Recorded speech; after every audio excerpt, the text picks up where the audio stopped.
नमस्कार दोस्तों, स्वागत है आपका हमारे YouTube चैनल द अर्थ में। दोस्तों आज अपन बात करने वाले हैं कक्षा 12 के चैप्टर की परिवहन एवं संचार की। दोस्तों अपन ने परिवहन को 4 भागों में बांटकर अध्ययन किया है। स्थल परिवहन, जल परिवहन, वायु परिवहन तथा पाइपलाइन परिवहन। आज अपन बात करेंगे जल परिवहन के बारे में। पीछे की कक्षा में अपन ने स्थल परिवहन को 2 भागों में बांटकर अध्ययन किया था, सड़क मार्गों के और रेल मार्गों के रूप में। आज अपन शुरू करने वाले हैं जल परिवहन।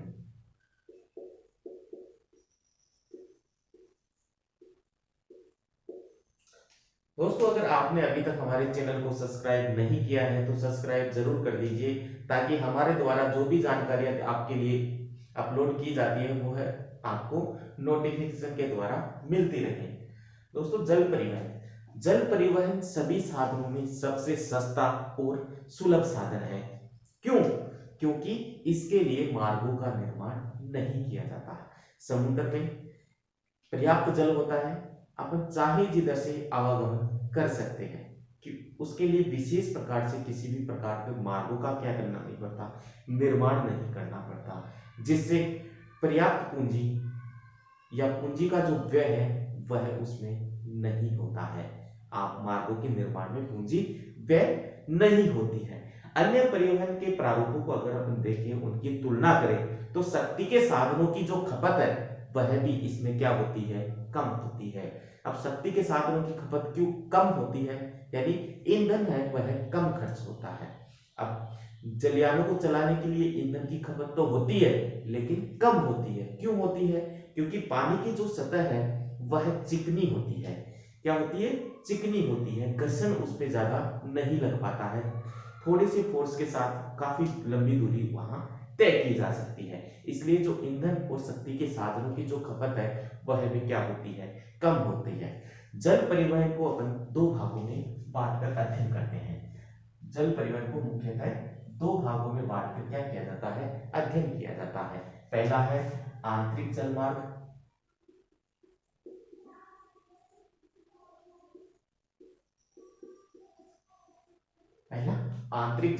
तथा दूसरा है समुद्री या महासागरीय जलमार्ग। समुद्री या महासागरीय जलमार्ग।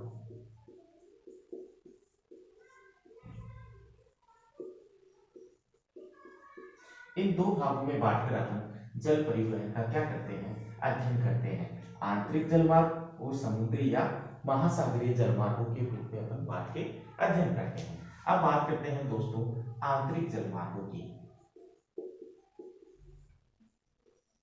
कि क्या होते हैं आंतरिक जलमार्ग, किस प्रकार की सुविधाएं इनके द्वारा प्रदान की जाती है।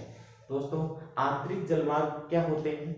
स्थलीय भागों में स्थित जो नदियां और झीलें हैं उनसे होकर जो भी मार्ग जाते हैं वे क्या कहलाते हैं, आंतरिक जलमार्ग कहलाते हैं। यानी स्थलीय भागों में स्थित नदियों तथा झीलों के द्वारा होकर जाने वाले जो मार्ग हैं वो क्या कहलाते हैं, आंतरिक जलमार्ग कहलाते हैं। अब बात करते हैं दोस्तों विश्व के प्रमुख आंतरिक जलमार्गों की, कि विश्व के प्रमुख आंतरिक जलमार्ग कौन कौन से हैं। अपन देखते हैं, पहले बात करते हैं यूरोप के आंतरिक जलमार्गों की। कहाँ के? यूरोप, यानी यूरोप महाद्वीप के कौन कौन से जलमार्ग ऐसे, कौन कौन सी नदियां ऐसी हैं जो आंतरिक जलमार्ग की सुविधाएं अपन को प्रदान करती है आंतरिक जलमार्गों के रूप में। दोस्तों यूरोप महाद्वीप के उत्तर पश्चिम में फैले हुए, यूरोप महाद्वीप के उत्तर पश्चिम में क्या फैला हुआ है, अटलांटिक महासागर फैला हुआ है। अगर यूरोप महाद्वीप की अपन बात करें तो यूरोप महाद्वीप का जो क्षेत्र है ये इस प्रकार से, ये यूरोप महाद्वीप है। ये जो सीमा है यह है यूरोप महाद्वीप की है। तो इसके जो उत्तर और पश्चिम जो एरिया है, ये उत्तर है, नॉर्थ है, ये वेस्ट है, मतलब पश्चिम है, ये उत्तर है। अगर इसके उत्तर पश्चिम की अपन बात करें तो इसके उत्तर पश्चिम में कौन सा महासागर है, तो अटलांटिक महासागर की स्थिति यहां देखने को मिलती है, अटलांटिक महासागर। तथा अगर इसके दक्षिण में देखें तो दक्षिण में मिलता है भूमध्य सागर। क्या मिलता है? भूमध्य सागर इधर। भूमध्य सागर। भूमध्य सागर की स्थिति देखने को मिलती है। मतलब यूरोप महाद्वीप के उत्तर पश्चिम में फैले अटलांटिक महासागर तथा दक्षिण में भूमध्य सागर में गिरने वाली जो भी नदियां हैं, यूरोप महाद्वीप की जो नदियां अटलांटिक महासागर में गिरती है तथा भूमध्य महासागर में गिरती है या भूमध्य सागर में गिरती है, वे नदियां प्रमुख रूप से क्या प्रदान करती है? आंतरिक जलमार्ग की सुविधाएं प्रदान करती है। किसकी सुविधाएं प्रदान करती है? आंतरिक जलमार्ग की सुविधाएं या परिवहन की सुविधा प्रदान करती है। अब उन नदियों में से कौन कौन सी नदियां प्रमुख है? तो पहली जो नदी है वो राइन नदी की बात करते हैं। कौन सी नदी? राइन नदी। दोस्तों, राइन नदी यूरोप के जर्मनी तथा नीदरलैंड से होकर बहती है। कहां से बहती है? जर्मनी और नीदरलैंड से। जर्मनी और नीदरलैंड से होकर यह बहती है। कौन सी नदी? राइन। कहां से बहती है? जर्मनी और नीदरलैंड से। यह जलमार्ग कौन सा? राइन नदी जलमार्ग। राइन नदी जो जलमार्ग है वह स्विट्जरलैंड, जर्मनी, फ्रांस, बेल्जियम तथा नीदरलैंड के जो औद्योगिक क्षेत्र है उनको अटलांटिक सागरीय मार्ग से जोड़ने का काम कौन करती है? राइन नदी जलमार्ग करती है। किस किस को? कौन कौन से देशों से? Switzerland, Germany, France, Switzerland, Germany, France, Belgium और नीदरलैंड को किससे जोड़ती है? अटलांटिक महासागरीय जो मार्ग है उससे जोड़ने का क्या करती है? कार्य करती है। कौन? राइन नदी जलमार्ग। यानी राइन नदी जो जलमार्ग की जो सुविधा प्रदान करती है उसकी अपन बात कर रहे हैं। तो राइन नदी जो जलमार्ग है वह विश्व का सबसे व्यस्ततम जलमार्गों में से एक है। विश्व का सबसे व्यस्त जलमार्ग कौन सा है? राइन नदी जलमार्ग है। यह 700 किलोमीटर की लंबाई तक, यह 700 किलोमीटर की लंबाई तक नौकायान योग्य है। एक बार फिर से रिपीट कर देता हूं दोस्तों, राइन नदी यूरोप के जर्मनी तथा किसकी बात कर रहे हैं? राइन नदी जलमार्ग की बात कर रहे हैं कि राइन नदी जो जलमार्ग है उसकी अपन बात कर रहे हैं। राइन नदी यूरोप के जर्मनी तथा नीदरलैंड देशों से होकर क्या करती है? गुजरती है। किससे? जर्मनी और नीदरलैंड से यह गुजरती है। यह जलमार्ग स्विट्जरलैंड, जर्मनी, फ्रांस, बेल्जियम तथा नीदरलैंड के जो औद्योगिक क्षेत्र है उनको कौन से मार्ग से जोड़ती है? अटलांटिक महासागरीय जो जलमार्ग है उससे जोड़ने का कार्य करती है। राइन नदी विश्व की सबसे व्यस्ततम नदी जलमार्ग है। कौन सा?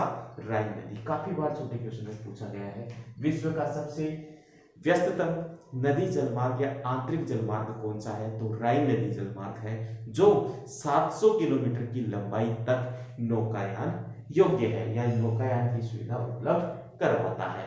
तो ये थी राइन नदी जलमार्ग।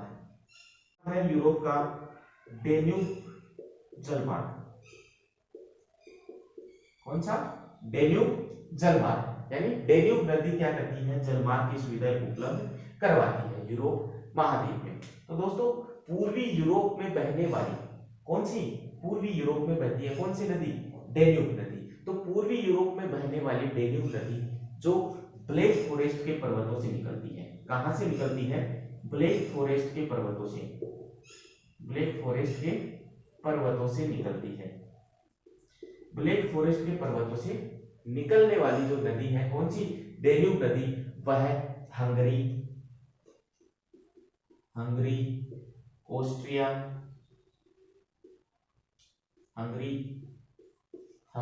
ऑस्ट्रिया, पूर्वी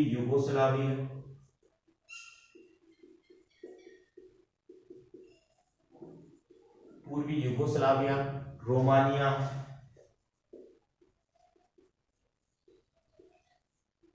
रोमानिया तथा बुल्गारिया से। कहां से?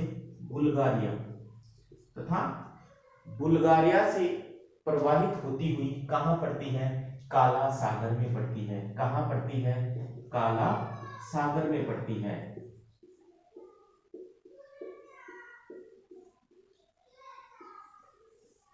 मतलब न तो अटलांटिक महासागर में जाती है, न भूमध्य सागर में जाती है, कहां जाती है? काला सागर में जाती है। कौन सी नदी? डेन्यूब नदी जलमार्ग या डेन्यूब नदी। काला सागर की जो स्थिति है वह दोस्तों यहां है। ये कौन सा है? काला सागर। कौन सा? काला सागर। तो लगभग यहां है काला सागर की जो स्थिति, अगर मैप में देखें तो देखने को मिलती है। तो दोस्तों यह पूर्वी यूरोप में बहने वाली कौन सी नदी है? डेन्यूब नदी पूर्वी यूरोप में बहती है, जो ब्लैक फॉरेस्ट के पर्वतों से निकलकर हंगरी, ऑस्ट्रिया, पूर्वी यूगोस्लाविया, रोमानिया, बुल्गारिया देशों से प्रवाहित होती हुई कहां गिरती है? काला सागर में गिरती है। यह टारना से वीरिन तक, कहां से? टारना से वीरिन तक, टारना से वीरिन तक नौकायान योग्य है। मतलब इसके स्थान है टारना और वीरिन, इन दोनों के मध्य तक यह नौकायान की क्या करती है? सुविधा उपलब्ध करवाती है। तो दोस्तों एक बार फिर से रिपीट कर देता हूँ। डेन्यूब नदी ब्लैक फॉरेस्ट के पर्वतों से निकलती है, यूरोप की पूर्वी यूरोप में बहने वाली प्रमुख नदियों में से एक है। यह हंगरी, ऑस्ट्रिया, पूर्वी यूगोस्लाविया, रोमानिया, बुल्गारिया होती हुई कहां गिरती है? काला सागर में गिरती है। यह टारना से वीरिन तक क्या है? नौकायान योग्य जो सुविधा है वह उपलब्ध करवाता है। अगर अब बात करते हैं अन्य जलमार्गों की, तो यूरोप के जो अन्य जो जलमार्ग हैं वो कौन कौन से हैं? आंतरिक जलमार्ग की सुविधा कौन कौन से उपलब्ध कराते हैं? तो एक तो सीन, कौन सी नदी? सीन व पो नदी। सीन व पो नदी के द्वारा क्या किया जाता है? आंतरिक जलमार्ग की सुविधा उपलब्ध करवाई जाती है। यूरोप की जो डोन नदी है उसके द्वारा भी आंतरिक जलमार्ग की सुविधाएं उपलब्ध करा देती है। फिर जो नीपर, यूरोप की जो नीपर व निस्टर जो नदियां हैं उनके द्वारा भी क्या की जाती है? आंतरिक जलमार्ग की सुविधाएं उपलब्ध करवाई जाती है। तो ये थे यूरोप महाद्वीप के प्रमुख आंतरिक जलमार्ग। बात करते हैं दोस्तों उत्तरी अमेरिका के प्रमुख जो आंतरिक जलमार्ग है उनके बारे में। दोस्तों उत्तरी अमेरिका के आंतरिक जलमार्गों में से सबसे महत्वपूर्ण है महान झील क्षेत्र। महान झील क्षेत्र या वृहद झीलें।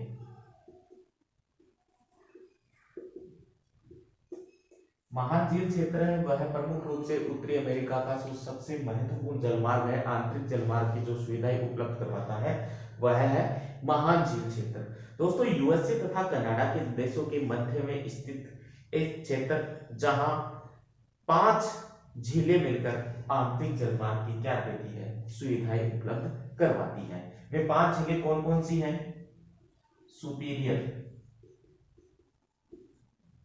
यह विश्व की सबसे बड़ी मीठे पानी की झीलों में प्रमुख है। कौन सी? सुपीरियर। दूसरी है मिशिगन, तीसरी ह्यूरन, सुपीरियर, मिशिगन, ह्यूरन, हारून और ओंटेरियो। ये 5 झीलें मिलकर वृहद झीलों का क्या करती है? निर्माण करती है। सुपीरियर, मिशिगन, ह्यूरन, हारून और ओंटेरियो। दोस्तों जो यूएसए, कहां? यूएसए और कनाडा, यानी उत्तरी अमेरिका के यूएसए और कनाडा क्षेत्रों की अपन बात कर रहे हैं। ये सेंट लॉरेंस जो नदी है उसके मुहाने तक क्या करती है? जल परिवहन की सुविधाएं उपलब्ध करवाती है, आंतरिक जल परिवहन की सुविधाएं उपलब्ध करवाती है। कहां तक?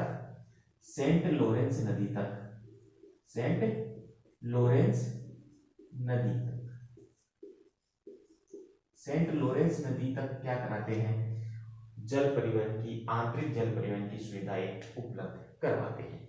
महान झील क्षेत्र, दोस्तों काफी बार पूछा जाता है कि महान झील जो वृहद झीलें हैं उनमें कौन कौन सी झीलों को शामिल किया जाता है? तो सुपीरियर, मिशिगन, ह्यूरन, हारून तथा ओंटेरियो, इन 5 झीलों को बनाकर मिलाकर क्या बनाया गया है? वृहद झील क्षेत्र का निर्माण किया गया है, जो सेंट लॉरेंस नदी के मुहाने तक जल परिवहन की उत्तम सुविधाएं उपलब्ध करवाता है। अन्य जल देखें उत्तरी अमेरिका में उसमें मिसिसिपी, मिसौरी, मैकेंजी, ओटावा आदि जो प्रमुख जो नदियां हैं वे भी आंतरिक जलमार्ग की क्या उपलब्ध कराते हैं, सेवाएं उपलब्ध करवाते हैं। दोस्तों विश्व के प्रमुख समुद्री जलमार्गों की, दोस्तों विश्व के जो महासागरीय या समुद्री जलमार्ग है उनमें सबसे जो महत्वपूर्ण जो है वह है उत्तरी अटलांटिक समुद्री मार्ग। उत्तरी अटलांटिक समुद्री मार्ग सबसे इंपॉर्टेंट है एग्जाम की दृष्टि से। उत्तरी अटलांटिक समुद्री मार्ग दोस्तों यह विश्व का सबसे व्यस्ततम, विश्व का सबसे व्यस्त, विश्व का सबसे व्यस्त जो जलमार्ग है उनकी श्रेणी में कौन सा जलमार्ग आता है, उत्तरी अटलांटिक समुद्री मार्ग। अगर अपन बात करें आंतरिक जलमार्गों की तो कौन सा जलमार्ग है, राइन नदी जलमार्ग। समुद्री मार्गों की बात करें तो उत्तरी अटलांटिक समुद्री मार्ग। कंफ्यूज मत होना, विश्व का सबसे व्यस्त नदी जलमार्ग या आंतरिक जलमार्ग तो कौन सा है, राइन नदी जलमार्ग। लेकिन विश्व का सबसे व्यस्त समुद्री या महासागरीय जलमार्ग कौन सा है, उत्तरी अटलांटिक समुद्री मार्ग। दोस्तों यह समुद्री मार्ग उत्तरी पूर्वी यूएसए तथा पश्चिमी यूरोप को जोड़ता है। उत्तरी पूर्वी यूएसए तथा पश्चिमी जो यूरोप है उसको आपस में जोड़ता है। किसको, उत्तर पश्चिमी यूएसए, सॉरी उत्तरी पूर्वी यूएसए और पश्चिमी यूरोप को आपस में जोड़ने का काम करता है। इस किस प्रकार, देखो मैप के द्वारा बताता हूं मैं आपको।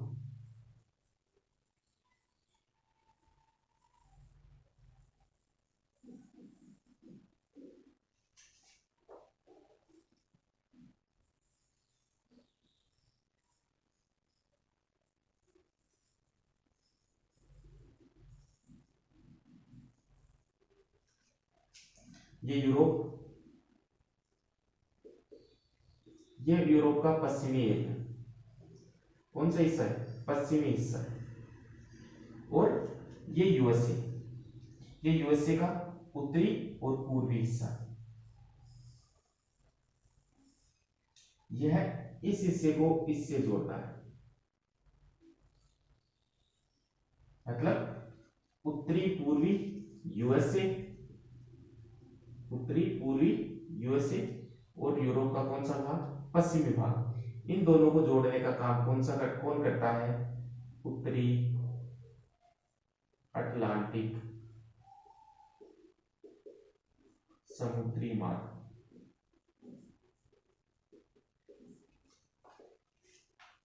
ये जो काम कर रहा है वह उत्तरी अटलांटिक समुद्री मार्ग कर रहा है। दोस्तों इस मार्ग के द्वारा विश्व के कुल विदेशी व्यापार का 1/4 भाग परिवहन द्वारा संपन्न किया जाता है।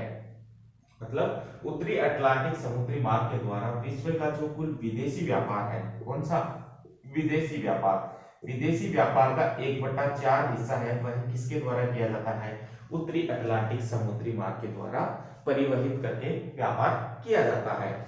दोस्तों विश्व के 50 बड़े समुद्री पतनों में से, विश्व के 50 बड़े समुद्री पतन या बंदरगाहों में से 30 पतन या बंदरगाह इसी मार्ग पर स्थित है। मतलब विश्व के 50 में से 30 जो बंदरगाह है या प्रमुख जो पतनों में है, विश्व के 50 जो प्रमुख बंदरगाह है उन बंदरगाहों में से 30 बंदरगाह है उत्तरी अटलांटिक समुद्री मार्ग में क्या है, स्थित है। विश्व का जो 25% समुद्री जहाज जो है वह इसी मार्ग पर चलते हैं। यानी संपूर्ण विश्व में जितने भी जलमार्गों के द्वारा जलयान चलते हैं उनके 25% जो जहाज है, समुद्री जहाज है, वे उत्तरी अटलांटिक समुद्री मार्ग पर चलते हैं। मतलब यही कारण है कि यह विश्व का सबसे व्यस्ततम क्या है, समुद्री मार्ग है। दोस्तों उत्तरी अटलांटिक समुद्री मार्ग को एक बार फिर से रिपीट करता हूँ, यह है विश्व का सबसे व्यस्तम समुद्री मार्ग है जो उत्तरी पूर्वी यूएसए को किससे जोड़ता है, पश्चिमी यूरोप से जोड़ता है। विदेशी व्यापार का 1/4 जो हिस्सा है वह इसके द्वारा संपन्न होता है। विश्व के 50 बड़े पत्तनों में से 30 बड़े पत्तन इसी मार्ग पर स्थित है और 25% समुद्री जो जहाज है विश्व के वे इसी मार्ग पर चलते हैं, उत्तरी अटलांटिक समुद्री मार्ग पर चलते हैं। अगला जलमार्ग समुद्री जलमार्ग है भूमध्य सागर हिंद महासागरीय जलमार्ग। नाम से स्पष्ट है, भूमध्य सागर और हिंद महासागर यह दोनों के जो क्षेत्र है उनको आपस में क्या करता है, जोड़ता है और परिवहन की सुविधाएं उपलब्ध करवाता है। दोस्तों यह विश्व का सबसे लंबा व्यापारिक मार्ग है। कौन? भूमध्य सागरीय। कौन सा है? विश्व का सबसे लंबा जो व्यापारिक मार्ग है वह कौन है? भूमध्य सागर। विश्व का सबसे लंबा सागरीय जलमार्ग, यह विश्व का सबसे लंबा सागरीय जलमार्ग है जो संसार के लगभग मध्य भाग से होकर यह गुजरता है। अगर विश्व के मैप में अपन इसकी स्थिति देखें तो यह विश्व के लगभग मध्य भाग से होकर यह गुजरता है विश्व के। अभी देखेंगे अपन मैप में स्थिति भी। यह विश्व की 75% जनसंख्या तथा सर्वाधिक देशों को परिवहन की सुविधाएं उपलब्ध करवाता है। विश्व के कितने प्रतिशत? 75% राष्ट्रों को या 75% जनसंख्या को, 75% जनसंख्या तथा सर्वाधिक देशों को, तथा सर्वाधिक देशों या राष्ट्रों को परिवहन की सुविधाएं उपलब्ध करवाता है। कौन? भूमध्य सागर हिंद महासागरीय जलमार्ग। यह 75% जनसंख्या को क्या करता है? लाभान्वित करता है और सर्वाधिक राष्ट्रों को आपस में जोड़ने का काम परिवहन के द्वारा कौन करता है? भूमध्य सागर हिंद महासागरीय जलमार्ग करता है। दोस्तों यह जलमार्ग कौन? भूमध्य सागर हिंद महासागरीय जलमार्ग है वह पोर्ट सईद, अदन, मुंबई, कोलंबो तथा सिंगापुर इन सभी समुद्री मार्गों की क्या है? पतन है। अब देखो दोस्तों भूमध्य सागरीय जो मार्ग है उसके प्रमुख पतन यानी प्रमुख जो बंदरगाह है इस मार्ग पर वे कौन कौन से हैं? कई बार सीधा क्वेश्चन पूछ लिया जाता है, भूमध्य सागर हिंद महासागरीय जलमार्ग के प्रमुख पतनों के नाम लिखो। तो प्रमुख जो इसके पतन हैं उनमें पोर्ट सईद, अदन, मुंबई, कोलंबो, सिंगापुर, ये जो प्रमुख इसके पतन है वह है। तो भूमध्य सागरीय हिंद महासागरीय जो जलमार्ग है उसके प्रमुख पतनों में कौन कौन से हैं? पोर्ट सईद, अदन, मुंबई, कोलंबो तथा सिंगापुर प्रमुख पतन है। यह जलमार्ग विश्व के हृदय स्थलों से होकर गुजरता है। किससे गुजरता है? विश्व के प्रमुख हृदय स्थलों से होकर गुजरता है। हृदय स्थलों से गुजरता है।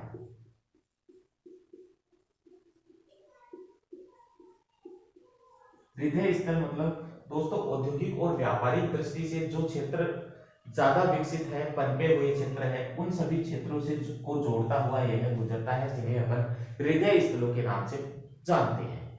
तो यह सभी प्राचीन जो हृदय स्थल है उनसे होकर गुजरता है। यह मार्ग क्या करता है? यह मार्ग पश्चिमी यूरोप के, किसको?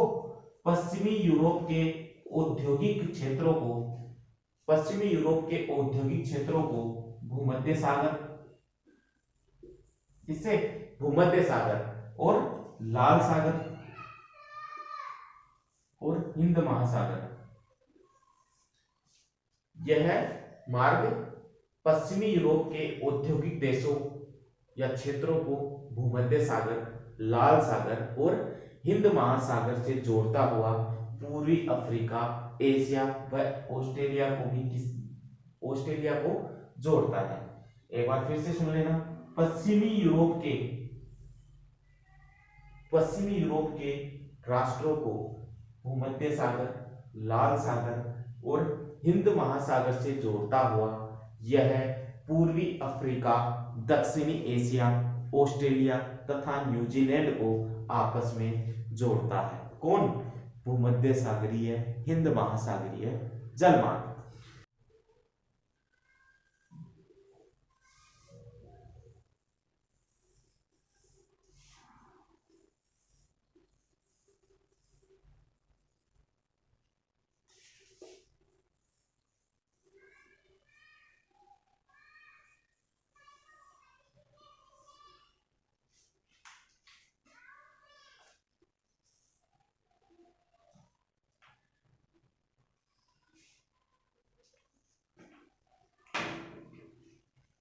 देखिए दोस्तों, यह क्या करता है?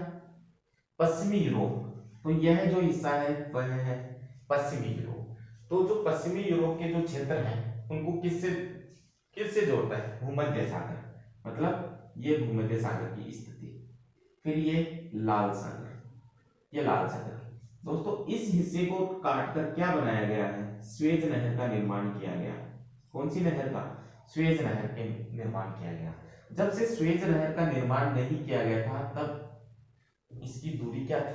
ज्यादा थी। मतलब यहां से घूमकर यहां तक जाना, अगर भारत जाना होता तो ऐसे घूमकर इस तरीके से भारत जाया जाता था, लेकिन जैसे स्वेज नहर का निर्माण हुआ डायरेक्ट यहां से आने लगे। तो लगभग जो 6400 किलोमीटर की जो दूरी है, 6400 किलोमीटर की दूरी स्वेज नहर के निर्माण से क्या हो गई? कम हो गई। यानी 6400 किलोमीटर की दूरी में क्या आई है? कमी आई है। तो देखते हैं, यह पश्चिमी यूरोप को किस किस से जोड़ता है? पूर्वी अफ्रीका, ये भारत, ये अफ्रीका, ये ऑस्ट्रेलिया। मतलब यह क्षेत्र इस प्रकार से होकर गुजरता है, जो भारत के मुंबई, ये इधर इस प्रकार से यह है जो भूमध्य सागरीय हिंद महासागरीय जलमार्ग है वह जोड़ने का कार्य करता है। समुद्री जो मार्ग हुआ है दोस्तों, स्वेज नहर,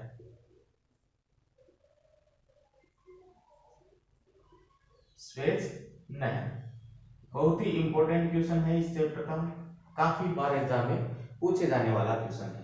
तो दोस्तों स्वेज नहर मार्ग, स्वेज नहर अफ्रीका के मिस्र में स्थित है। कहां स्थित है? मिस्र में स्थित है। अफ्रीका के मिस्र में स्थित है। स्वेज नहर का जो निर्माण है वह 1869 ईस्वी में किया गया। कब किया गया? 1869 ईस्वी में इसका निर्माण किया गया।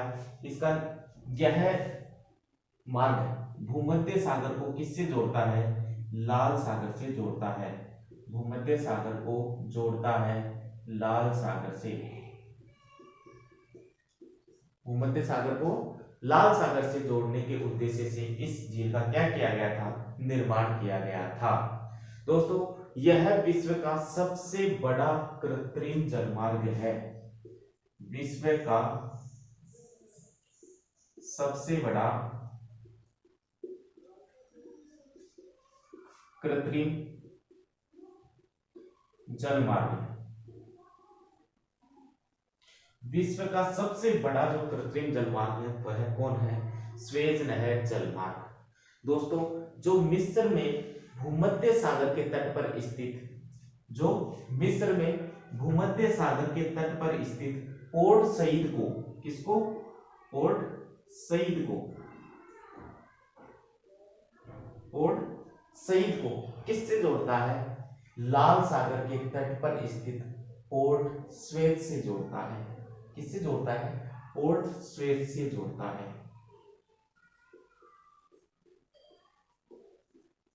इस भूमध्य सागर, ये लाल सागर, भूमध्य सागर के तट पर स्थित पोर्ट सईद ये, और लाल सागर के तट पर स्थित पोर्ट स्वेज को, दोनों को आपस में क्या करता है? जोड़ने का कार्य करता है। कौन? स्वेज नहर। दोस्तों स्वेज नहर की क्या क्या विशेषताएं हैं इनकी अपन बात करते हैं। स्वेज नहर की विशेषताओं की। इसकी जो लंबाई है वह लगभग लंबाई है 162 किलोमीटर। स्वेज नहर की कुल लंबाई 162 किलोमीटर है। अगर औसत चौड़ाई की बात करें तो 60 मीटर है। क्या औसत चौड़ाई, औसत चौड़ाई कितनी मिलती है? 60 मीटर मिलती है। अगर गहराई देखें तो गहराई इसकी लगभग 10 मीटर है। गहराई की अब बात करते हैं तो गहराई लगभग 10 मीटर की है। यानी स्वेज नहर 162 किलोमीटर लंबी, 60 मीटर की औसत चौड़ाई और 10 मीटर गहराई लिए हुए है। इस नहर से प्रतिदिन क्या है, 100 से भी अधिक जलयान गुजरते हैं। क्या गुजरते हैं? जलयान गुजरते हैं। एक दिन की अगर बात करें तो 100 से भी ज्यादा जलयान है, उनका आवागमन है वह स्वेज नहर के माध्यम से होता है। दोस्तों, यह नहर यूरोप को हिंद महासागर में क्या प्रदान करती है? नवीन मार्ग प्रदान करती है। किसको? यूरोप को। यह यूरोप को हिंद महासागर में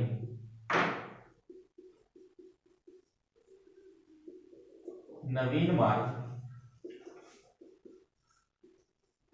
प्रदान करती है। यूरोप को हिंद महासागर में नवीन मार्ग प्रदान करती है। कौन? स्वेज नहर। इस अगली जो विशेषता है दोस्तों वह है इस नहर में जो आवागमन है, यातायात का जो संचालन है वह एक तरफा होता है। एक तरफा। एक तरफा का मतलब होता है एक बार में एक ही जो यातायात है वह इधर से सिर्फ जा ही सकते हैं। मतलब यातायात को या तो भेजा जाता है या मंगवाया, तो सिर्फ एक तरफा जो यातायात है वह स्वेज नहर में क्या होता है? संचालित किया जाता है। और इसका आर्थिक महत्व है वह बहुत अधिक है। इस नहर का आर्थिक महत्व अधिक है। आर्थिक महत्व क्या है? अधिक है, क्योंकि जलयानों को अधिक कर देना पड़ता है। मतलब टैक्स है वह जलयानों को क्या देना पड़ता है?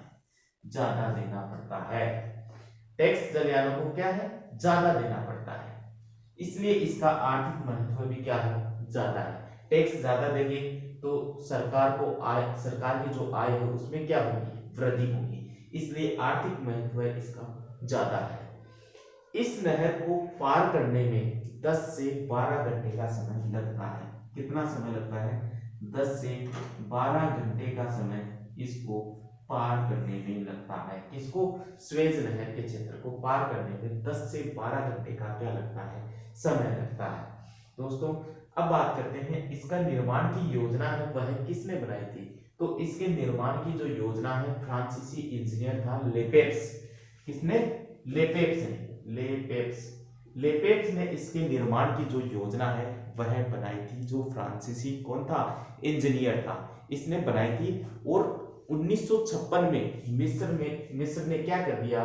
इसका राष्ट्रीयकरण कर दिया। कब? 1956 में। किसका? स्वेज नहर का राष्ट्रीयकरण कर दिया गया। किसके द्वारा? मिस्र के द्वारा इसका क्या कर दिया गया? राष्ट्रीयकरण कर दिया गया। दोस्तों, एक बार फिर से मैं रिपीट कर देता हूं, एक अच्छा क्वेश्चन है, काफी बार पूछे जाने वाला है। स्वेज नहर अफ्रीका के मिस्र में स्थित है। कब स्थापित की गई? इसका निर्माण कब किया गया? 1869 में इसका निर्माण किया गया। यह भूमध्य सागर को लाल सागर से जोड़ने का कार्य करती है। इसी उद्देश्य से, मतलब भूमध्य सागर को लाल सागर से जोड़ने के उद्देश्य से ही स्वेज नहर का क्या किया गया था? निर्माण किया गया था। यह विश्व की सबसे बड़ी कृत्रिम झील या कृत्रिम जलमार्ग है। यह विश्व का सबसे बड़ा कृत्रिम जलमार्ग है। अब बात करें विशेषताओं की, तो इसकी विशेषता क्या है? 162 किलोमीटर लंबी है, 60 मीटर की औसत चौड़ाई लिए हुए है और 10 मीटर इसकी गहराई मिलती है। 100 से भी अधिक जलयान दिन भर में यहाँ से गुजर जाते हैं। यूरोप को हिंद महासागर में यह एक नवीन मार्ग प्रदान करता है। किसको? यूरोप को। इससे जो आवागमन है, यातायात का जो संचालन है वह एक तरफा रूप से किया जाता है। इस नहर का आर्थिक महत्व भी ज्यादा है, क्योंकि यहाँ टैक्स है वो अधिक देना पड़ता है। जलयानों को टैक्स है वह अधिक देना पड़ता है। इस नहर को पार करने में लगभग 10 से 12 घंटे का जो समय है वह लग जाता है। यह नहर भूमध्य सागर के तट पर स्थित पोर्ट सईद को किससे जोड़ती है? लाल सागर के तट पर स्थित पोर्ट सईद से जोड़ती है। इस नहर के जो निर्माण की जो योजना है वह फ्रांसीसी इंजीनियर लेपेप्स के द्वारा बनाई गई थी। 1956 में स्वेज नहर का क्या कर दिया गया? मिस्र के द्वारा राष्ट्रीयकरण कर दिया गया। तो ये थी स्वेज नहर। अब करते हैं अंतिम समुद्री जलमार्ग पनामा नहर की। दोस्तों पनामा नहर और स्वेज नहर दोनों से क्वेश्चन लगभग हर बार पूछा जाता है, लेकिन स्वेज नहर ज्यादा इंपॉर्टेंट है क्योंकि स्वेज नहर का जो आर्थिक महत्व है वह भी क्या है? ज्यादा है। इसलिए स्वेज नहर से जो क्वेश्चन है वो भी ज्यादा पुटअप किए जाते हैं। फिर भी पनामा नहर काफी बार पूछ लिया जाता है कि स्वेज नहर तथा पनामा नहर में अंतर स्पष्ट कीजिए। तो ऐसे वक्त अपन को पनामा नहर की जानकारी का होना भी क्या है? काफी आवश्यक होता है। तो दोस्तों पनामा नहर मध्य अमेरिका के जो पनामा देश है वहां स्थित है। मध्य अमेरिका के पनामा देश में यह नहर स्थित है। अगर इसकी स्थिति की अपन बात करें तो दोस्तों इसकी स्थिति देखने को मिलती है इस प्रकार से। ये उत्तरी अमेरिका, ये दक्षिणी अमेरिका। उत्तरी अमेरिका, यह है दक्षिण अमेरिका। ये जो क्षेत्र है, ये जो क्षेत्र है, यहां एक नगर है कोलोन। कौन सा? कोलोन। और यहां जो नगर है वह है पनामा। पनामा नगर। कौन सा नगर? पनामा नगर। यह है प्रशांत महासागर।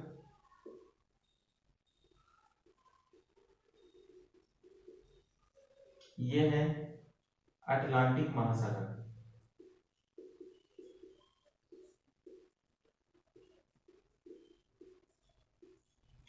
तो यह उत्तर तथा दक्षिणी अमेरिका का जो मध्यवर्ती क्षेत्र है वहां स्थित है। कौन सी नहर? पनामा नहर, जो कोलोन, पनामा नगर और कोलोन को आपस में क्या करती है? जोड़ने का कार्य करती है।